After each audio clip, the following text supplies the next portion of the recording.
Di kota kecil Pine Hill, di mana rumah berlantaikan kayu berjajar rapi di bawah naungan pohon mapel, kehidupan berjalan dengan tenang dan teratur. Tetangga saling menyapa, anak-anak bermain di halaman yang terpelihara, dan nuansa komunitas yang hangat terasa di setiap sudut. Namun, di balik fasad ketenangan suburban ini, tersembunyi kehidupan rahasia yang gelap, sebuah kehidupan yang akan meledak dalam tragedi paling mengerikan yang pernah melanda kota itu. Kisah ini berpusat pada dua pasangan, Daniel dan Linda Garner, serta Mark dan Jennifer Johnson. Mereka adalah gambaran kesuksesan dan kebahagiaan kelas menengah. Daniel Garner dengan karisma alaminya dan karier arsitek yang cemerlang adalah sosok yang dihormati. Istrinya, Linda, seorang guru sekolah dasar yang sabar dan penuh perhatian, adalah tulang punggung masyarakat yang disayangi. Rumah mereka di Jalan Mapel, dengan taman mawar Linda yang selalu sempurna, adalah simbol stabilitas. 5 tahun yang lalu, Mark dan Jennifer Johnson membawa angin segar ke Pine Hill.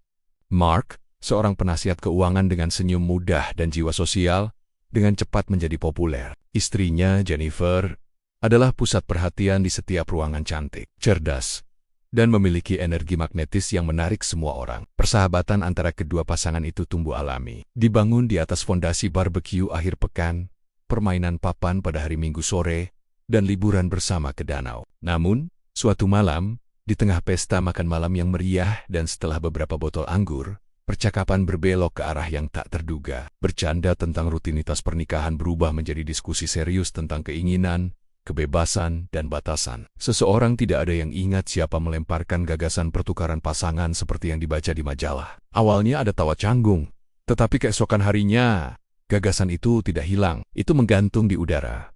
Sebuah kemungkinan terlarang yang justru membuatnya semakin menarik. Setelah berminggu-minggu pembicaraan rahasia, mereka menetapkan aturan, hanya sesekali, hanya untuk pengalaman, dan komitmen utama tetap pada pernikahan mereka masing-masing. Malam pertama itu canggung, dipenuhi bisikan dan tawa gugup. Namun bagi Daniel, itu adalah sesuatu yang lebih. Saat dia bersama Jennifer, dia merasakan kegembiraan yang belum pernah dialaminya, sebuah sensasi yang membuatnya ketagihan. Untuk sementara waktu, pengaturan aneh itu justru berhasil. Kehidupan rumah tangga mereka tampak lebih cerah, penuh semangat baru. Linda dan Mark menemukan keakraban yang menyenangkan.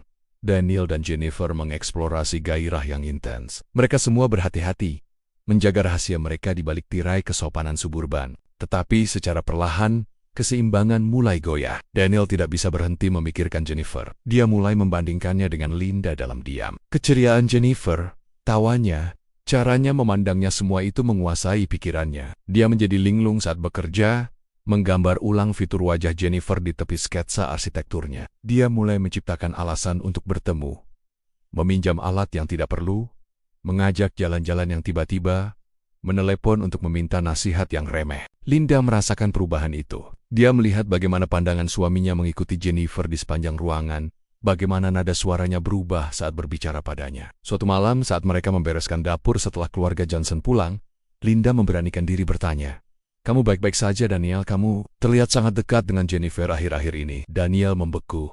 Sendok di tangannya berhenti bergerak. "Jangan bodoh, Lin," katanya, dengan ketus yang tidak biasa. "Kita semua dekat, itu intinya. Bukan, jangan jadi cemburu. Itu jelek." Cemburu. Kata itu menyakitkan dan sekaligus mematikan. Linda memutuskan untuk diam. Mungkin dia memang bereaksi berlebihan.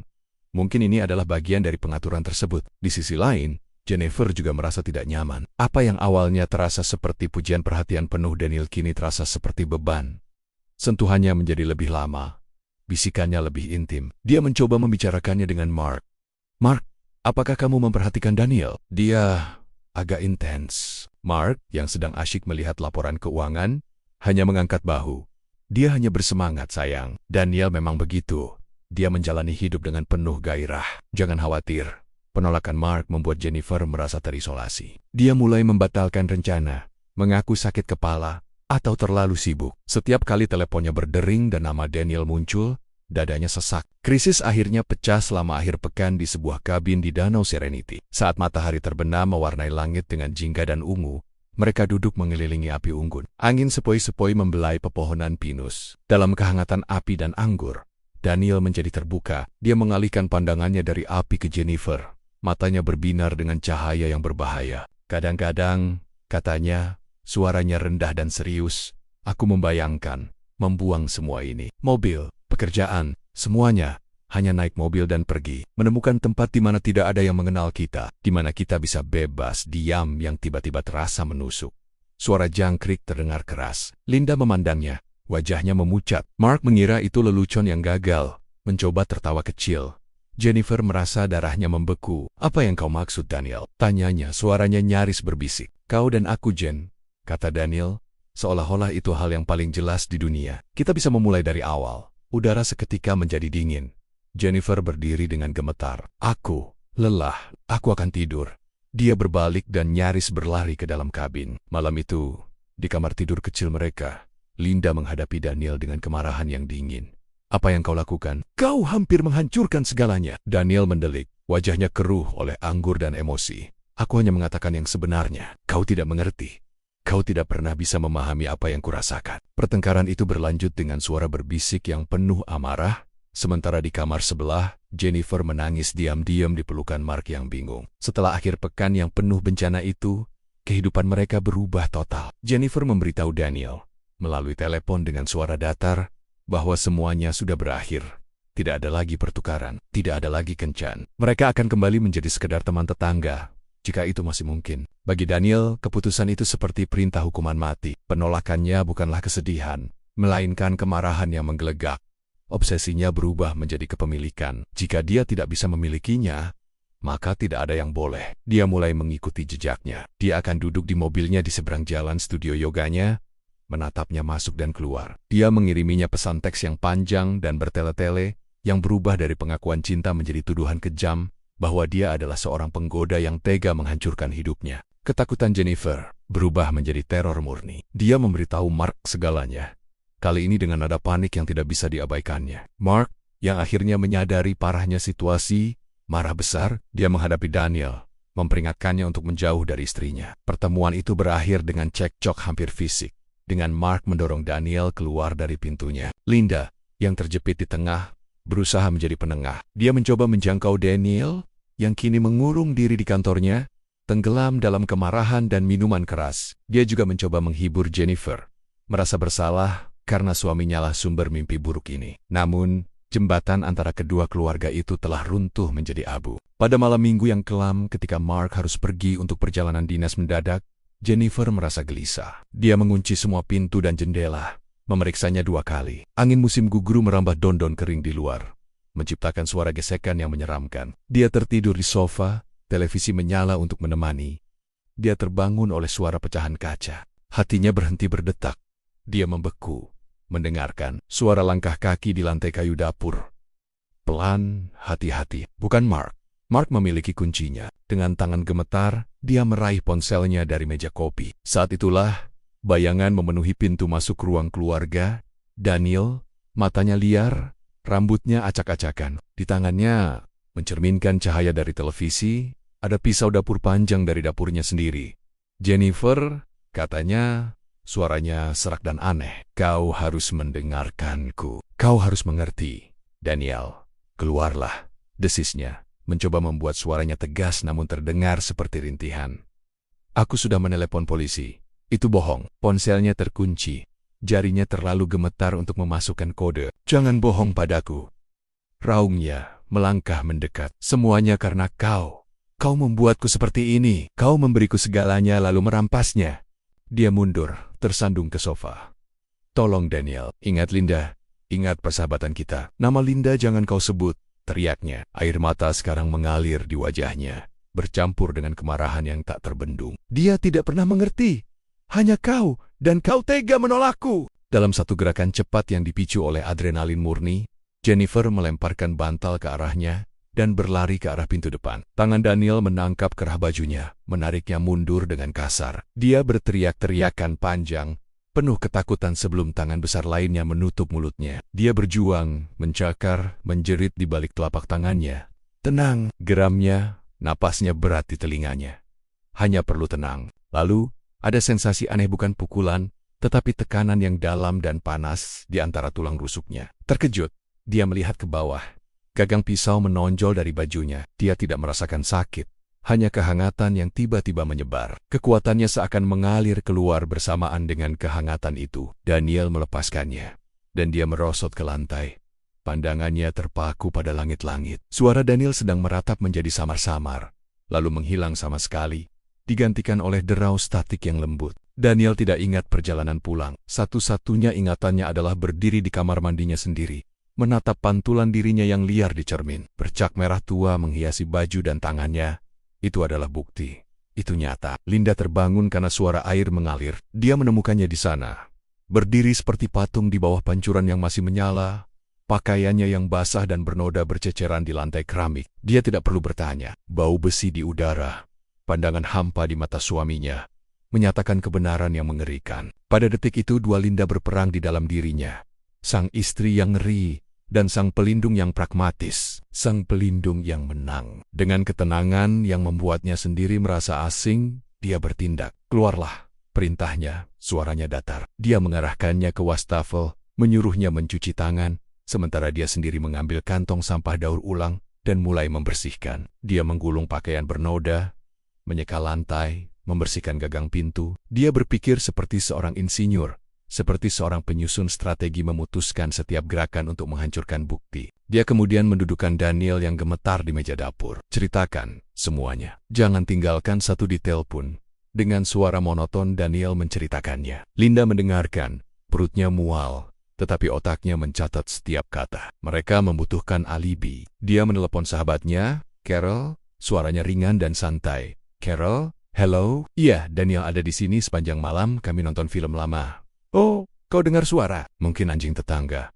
Ya, nanti kita ngopi, oke, bye. Dia kemudian mengemudikan mobil mereka ke tempat pembuangan sampah tua di pinggir kota. Di bawah cahaya bulan, dia menuangkan bensin pada pakaian dan pisau itu, lalu menyalakan korek api. Api menyala dengan suara wush, wajahnya yang dingin diterangi oleh tarian cahaya jingga. Dia menatapnya hingga semuanya menjadi arang. Penyelidikan polisi, yang dipimpin oleh detektif Angela Mitchell yang tajam, dimulai keesokan harinya. Keluarga Garner diwawancarai di ruang tamu mereka sendiri. Linda, dengan mata yang sedikit merah hasil dari bawang yang sengaja diiris sebelum polisi tiba, menceritakan alibi mereka dengan sempurna. Daniel, dengan wajah pucat dan tangan gemetar, tampak seperti seorang pria yang berduka atas temannya yang sebenarnya tidak sepenuhnya berpura-pura. Detektif Mitchell mencatat semuanya.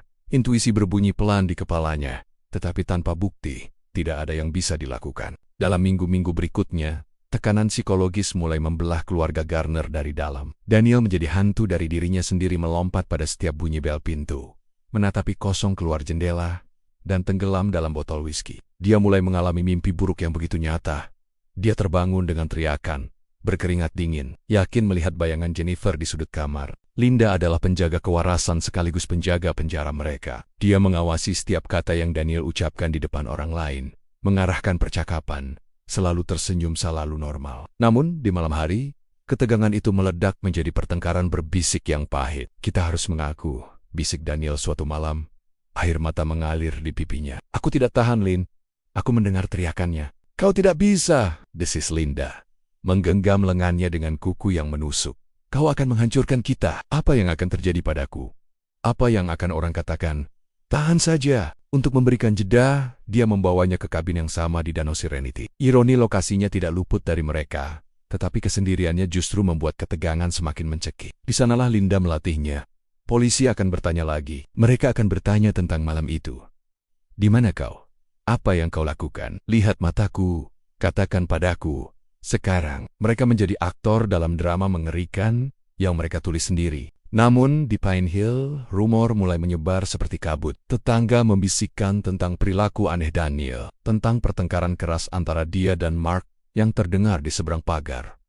Detektif Mitchell, yang gigih, terus menggali. Dia mendapatkan catatan ponsel Jennifer. Layar komputernya memamerkan rangkaian pesan yang mengerikan dari Daniel. Dari pujian, menjadi permohonan, menjadi ancaman yang samar. Dia juga menemukan seorang saksi, seorang tetangga tua yang sulit tidur yang dari jendela kamarnya melihat sedan berwarna biru milik Daniel, diparkir tidak jauh dari rumah Johnson pada malam yang naas. Itu adalah petunjuk yang dibutuhkan Mitchell. Dengan surat perintah penggeledahan, dia dan timnya membongkar rumah keluarga Garner. Linda menyaksikan dengan wajah batu, sementara Daniel berkeringat dingin di sofa. Di garasi, di balik tumpukan kotak tua, Seorang teknisi forensik menemukan sepotong kain yang hangus. Di bawah papan lantai di kamar mandi, tes luminal mengungkapkan percikan samar yang bersinar biru hantu jejak darah yang tidak bisa sepenuhnya dihilangkan. Saat Mitchell menyajikan bukti-bukti itu di ruang interogasi pesan teks, kesaksian, laporan forensik pertahanan Daniel runtuh. Dia menangis terseduh-seduh.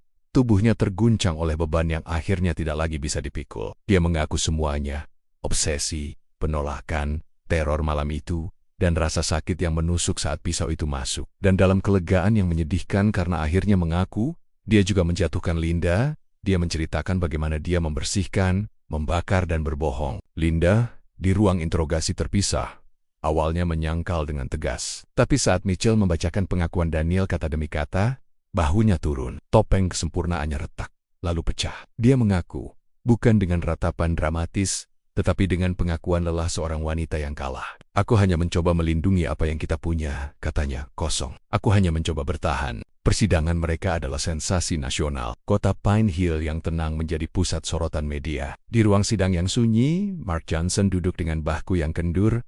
Wajahnya tampak 10 tahun lebih tua. Dia harus mendengar setiap detail mengerikan tentang kematian istrinya dan pengkhianatan temannya. Daniel Garner dihukum penjara seumur hidup tanpa kemungkinan pembebasan bersyarat. Linda Garner dianggap sebagai pelaku yang tidak langsung namun sama bersalahnya, menerima hukuman 15 tahun penjara. Di Pine Hill, kehidupan perlahan-lahan kembali normal. Tapi tidak pernah sama.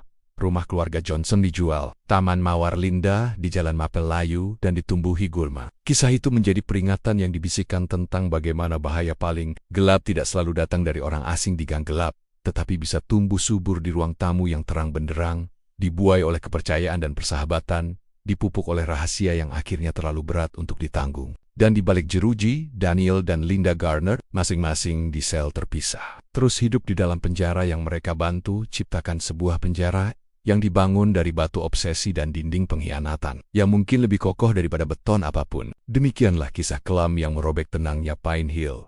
Pengadilan telah menyampaikan putusannya, tetapi hukuman penjara tidak akan pernah mengembalikan nyawa Jennifer Johnson atau memulihkan kehidupan yang telah hancur. Di balik semua narasi tentang obsesi dan kejahatan, ada satu korban yang paling tidak bersalah, dan keluarga yang harus terus hidup menanggung luka yang tak terlihat. Untuk keluarga Jennifer Johnson, terutama untuk Mark yang kehilangan cinta hidupnya, serta untuk semua korban dari tragedi ini, kami menyampaikan rasa duka cita yang mendalam. Tidak ada kata-kata yang dapat meredakan kesedihan yang kalian tanggung. Kisah ini kami angkat bukan untuk sensasi, tetapi sebagai pengingat akan betapa rapuhnya kehidupan dan betapa berharganya hubungan yang kita jaga dengan kejujuran dan rasa hormat. Kepada kita semua yang menyaksikan dari luar, setiap kisah kriminal nyata seperti ini meninggalkan bekas dan pertanyaan. Menurut kalian, pelajaran terpenting apa yang bisa kita ambil dari tragedi Pine Hill? Apakah akarnya terletak pada perselingkuhan, pada kesalahan dalam mengelola emosi, atau pada bahaya memelihara rahasia yang mulai merusak? Bagikan pemikiran dan perspektif kalian dengan sopan di kolom komentar di bawah.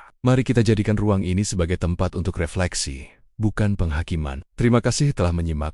Jaga dirimu dan orang-orang yang kamu sayangi. Sampai jumpa di kisah lainnya.